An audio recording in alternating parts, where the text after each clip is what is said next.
Hi everyone, it's Tamara here for lalalandcrafts with another card making tutorial. This week I'm using the new release stamp set Flippin Awesome, plus some of the new die cuts from the new release as well. I'll be doing some COPIC colouring of the stamp set, plus also the die cuts, and then I'll be making a box card from scratch. You don't need any specialty dies for this box card. So let's get started with some colouring.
I'll grab the piece of scrap Copic Express It cardstock and just die cut out the die cuts that I'll be colouring. So I'll put on some music again and get colouring with these.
So to create your box card, all you'll need is a paper trimmer and a scoreboard.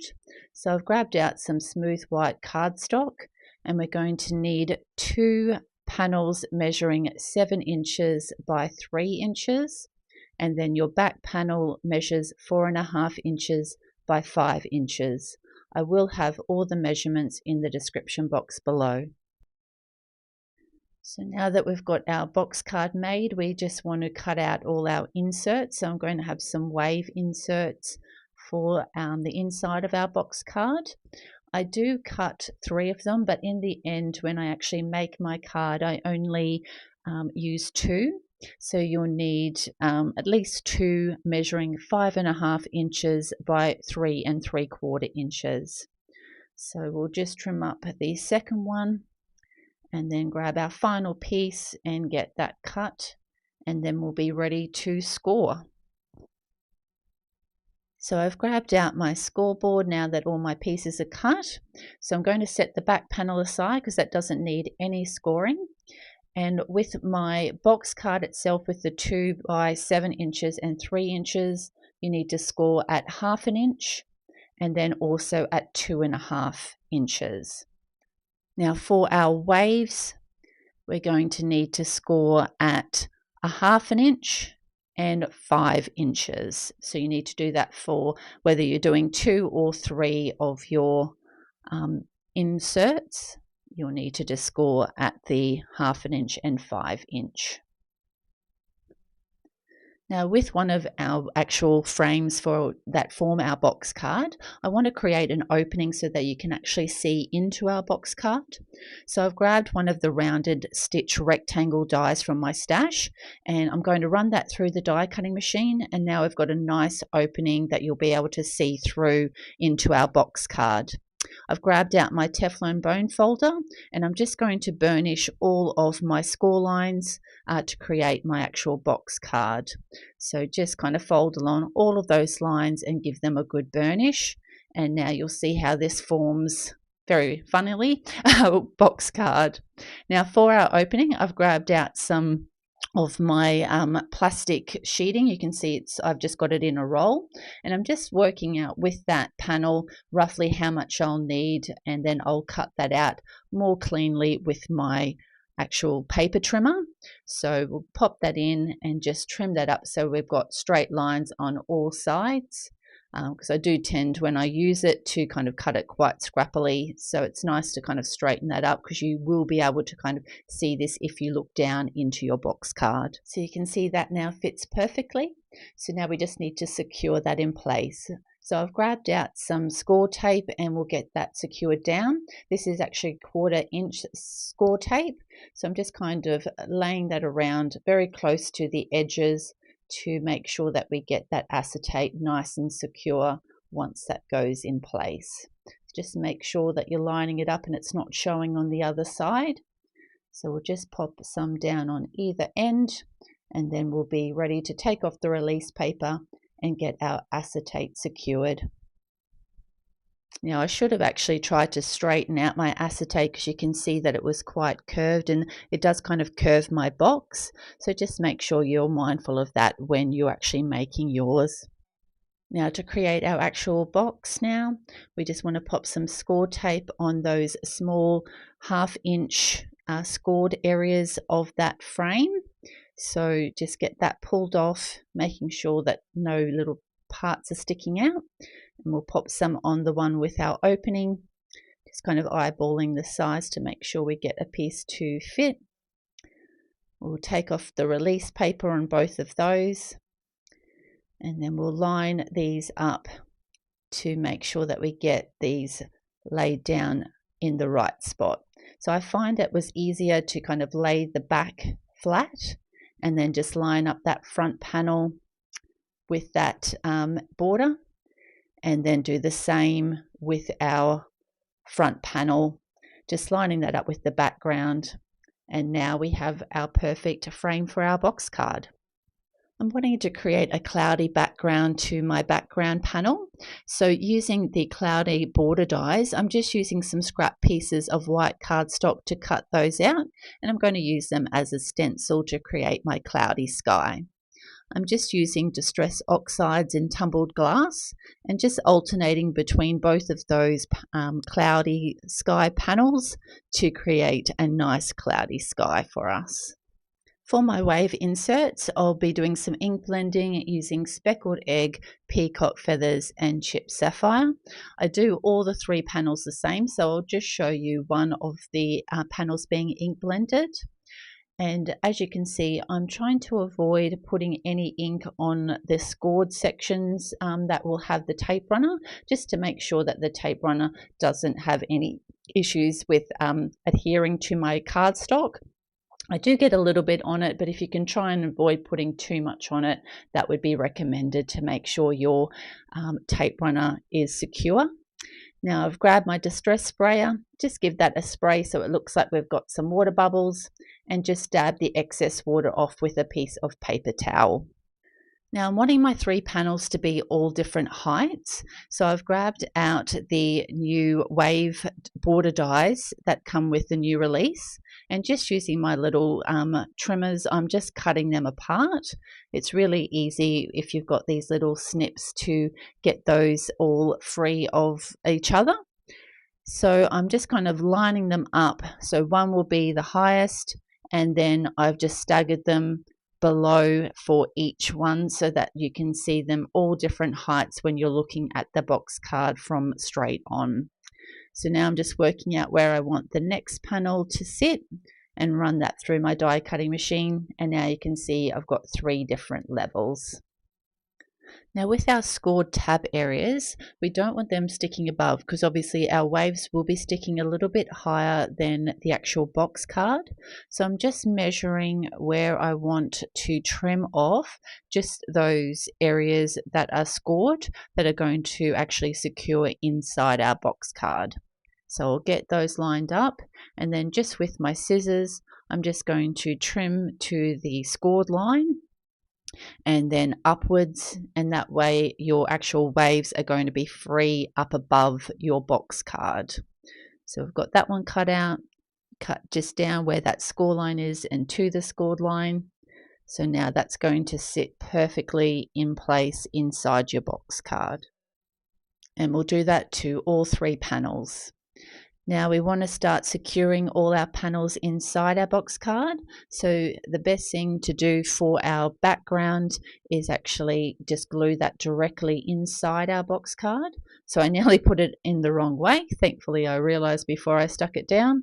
So we've just got our cloudy sky sitting above, and then we can get all our inserts put in. So as I mentioned before, I ended up only using 2 of these. So I'm getting that one secured in place at the back, just kind of using those scored lines to create the right size, and then just folding my box card down on either side to make sure that gets secured in place. I'm just going to pop my front panel in and work out where we're wanting our gorgeous little dugong to sit so he's peeking out through our opening that we've made. So I've got him roughly placed. We'll pull that panel out, grab a bit of washi tape and just get him secured down while we work out where everything else is going to sit. So we'll just line up our little anchor there. I'm going to put this coral piece on the front. We'll get this one attached together, so we want the top sitting on the base. So I'll just put a little bit of glue on the top and get that secured down. And then I've got everything else placed and secured with washi tape, and we'll get everything glued down to our panel. So we'll pop our dugong in place, giving that a good press. Just going to kind of open this out, put on the glue and get that stuck down, and just be careful as you pull off your washi tape to make sure you don't lift your piece off. And with this little guy, we're going to have him sitting inside, but we don't want any glue sitting on the acetate, otherwise you will see it. So we're only wanting to put glue on where it will sit on the actual frame of our box card. So we'll glue in our anchor. Again, just leaving that washi tape on, just kind of pull that over, pop on your glue, flip that back, and now that's still in the correct place. So we're wanting to get our little starfish popped down the bottom. Then we'll get our purple coral piece put on the front. Now because this is on the front of the acetate, you can put glue everywhere. You don't just need to do the frame, as it'll be sitting on top of the acetate and won't show through this side. So we'll get that secured down. It was kind of hiding that little yellow one, so I pulled that off, and I've got that starfish secured down, but I've pulled this off now, and I'm just going to move it over slightly. So you can always change things up if you're not going to be able to notice them being pulled off. So now we're right to insert our front panel. Now I decided to use tape runner to secure this front panel down. So I've just grabbed out my 1/4 inch score tape and going to get that put on both sides. I went a little bit long on this side, so I just give that a little bit of trim with my scissors. We'll take off the release paper and then we'll get that inserted into our box card. So get that lined up. Just slide it down into place, making sure it's even on both sides. So once you're happy with where it's actually sitting, then give it a good press down to secure that tape runner in place. So sorry, I brought that off camera as I'm looking to make sure I've got it even on both sides. And I'm just giving it a good rub to secure that. Now we want to work out where our other 2 dugongs are going to sit. So I want kind of one sitting behind the wave on the back and one on the front of the back wave. So I've got those roughly where I want them. So for the one that's going to be sitting on the front of the back wave, we just want a little bit of glue on the back and we'll secure that in place. And for the dugong that's going to be sitting kind of on the back of it, we want to put some glue on the front of him, just on the portion that's going to be attached to that wave. So give him a good press once we've got him in the right spot. Now I've already stamped out my sentiment, and using one of the Scallop Sentiments banner dies, I'm just going to run that through my die cutting machine to create my little banner and get that secured to the front top of our box card. I do rub off any excess glue because I don't want any glue squeezing out onto our acetate. Now I wanted to add a little bit of extra interest to our background, so I actually cut out some of the clouds from the 3 clouds dies, and I'm going to secure one kind of sitting up above and one down between the 2 dugongs, and I have ink blended them in the tumbled glass. And this is the finished card project for today's tutorial. These dugongs from Flippin Awesome are so gorgeous and they're so fun to colour up. And I love all the extra elements with the wave dies and the coral dies from the new release. I hope you've enjoyed this card making tutorial. If you have, please hit the like button. And if you'd like to see any future videos, make sure you hit the subscribe button. Thanks so much for watching. Have a great day. Bye.